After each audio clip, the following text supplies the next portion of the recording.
Welcome. I'm Kevin McTaggart, the angriest comic in Vermont. And this is what's pissing you off Wednesday, where I rant about stuff for other people so they don't have to. Either they suggest it, or it's something that they're mad about, or something. It's some sort of suggestion. They reach out to me, and I get mad for them.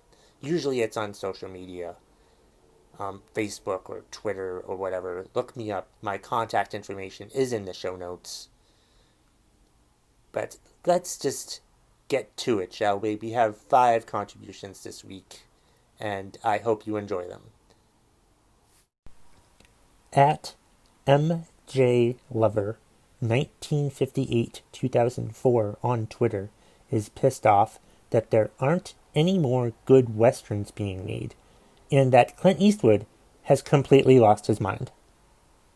Yeah, there aren't any good westerns nowadays. I think the last one might have been Hell or High Water, but that was like a modern day western, and I think they're referring to like the old westerns based in like the times when there were cowboys and bank robbers and all that stuff and people riding on horses and things like that. We need more movies like that.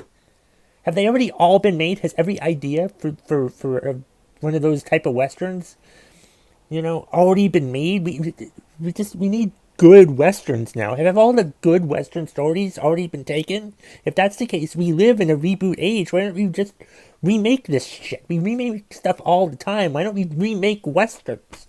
With more multicultural characters, like more women in like the main character roles, maybe more people of like maybe not just white men in all of the major roles. Switch it up, do that. If we're doing that, if we're being stringent on like the type of races that we need, type of the different nationalities and whatnot, I think rebooting westerns in that manner would certainly be a good idea. And another thing I think it has hurt the fact that there aren't any good westerns out anymore is that Clint Eastwood used to make a lot of westerns. And now he doesn't make westerns anymore because he makes all these other stupid, horrible movies that don't do all that well in the ratings. He does have like an Oscar winner every once in a while, an Oscar nominee every once in a while, but like if he needs to go back to doing westerns, because I think he'd make a lot more money if he stopped doing these meaningful stories that tell a wonderful message and just have a shoot 'em up western. We need more of those, Clint. I don't care about Richard Jewell. Leslie Zeberitz is pissed off when there is an asterisk in an email, but no corresponding reference to why there is one. People don't know how to use asterisks. You don't just put asterisks in messages willy-nilly.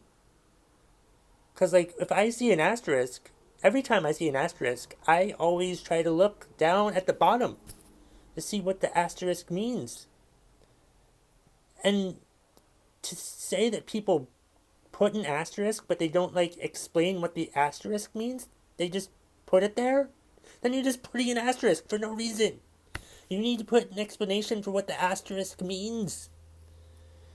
That's what asterisk means is, well, maybe not, but I'm going to pretend that it just means this is, an exception to this, and we will put the exception at the bottom of the message, but you have to put what the asterisk means at the bottom of the message in the footnote section, or just at the bottom of the frickin' message in the PS or something. You can't just use an asterisk.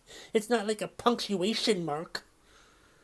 You put the asterisk because you want to clarify something outside of the message, and if you're not gonna clarify anything, then it's just a dot. It looks like it's a dirt stain on your email address. Are you trying to put a dirt stain on your email message? Is that what you're trying to do? Is that what you're trying to do by leaving an asterisk there willy nilly? Is that what you're trying to do? People are stupid. They're just stupid. Naomi on Twitter is pissed off about quote unquote my ex because he moved in with his girlfriend for lockdown instead of living 2 minutes down the road from his kids. So this guy who in the beginning of a virus pandemic for a deadly disease that could kill people, when given the choice between moving in with his new girlfriend or with his, or live in a vicinity that's much closer to his children, he's choosing the new girlfriend over his kids. Is that what you're saying? This scumbag, in the middle of a virus pandemic, when he might possibly not be able to see his kids again, in the midst of a lockdown, picks his girlfriend over his kids? Are you kidding me? What the hell, man? What a pathetic loser. I'm sorry that you're burdened with this man for the rest of your life because of your kids, but honestly, you should probably be looking for another father figure for them, because the choices this idiot has made when it comes to new girlfriend or kids, and he chooses new girlfriend, that is just pathetic. People are pathetic. Honestly, if you have kids and you're not in the relationship anymore, you still have kids. Why don't people fucking understand that? I mean, what the hell is wrong with people? Why don't people think in those type of situations? It's a lockdown. The kids can't do anything. Maybe one thing they would like to do is see their father, but I guess they can't because he picked his girlfriend over them.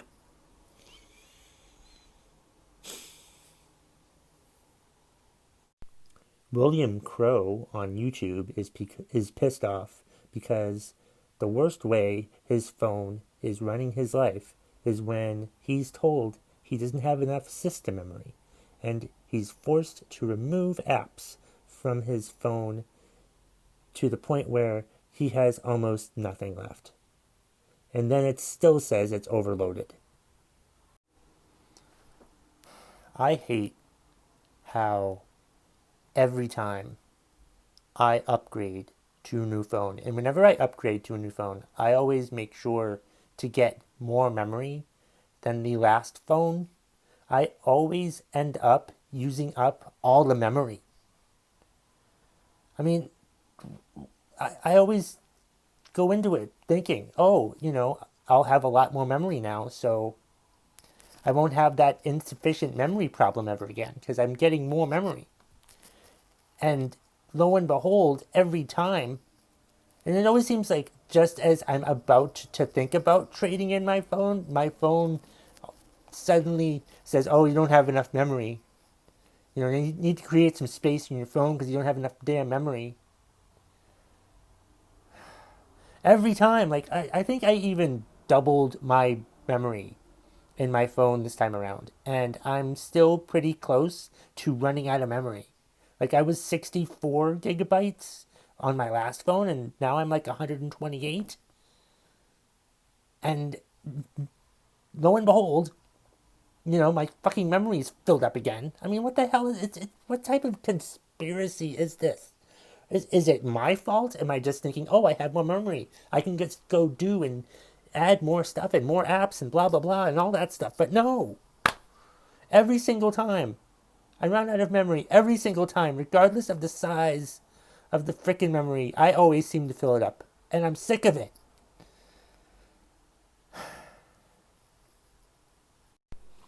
D. Craft is pissed off at these blinding new headlights. Great for you that you can see for 2 miles, lady, but I'm about to drive off the road. I hate when I'm driving down the road, like a highway usually, and it's dark.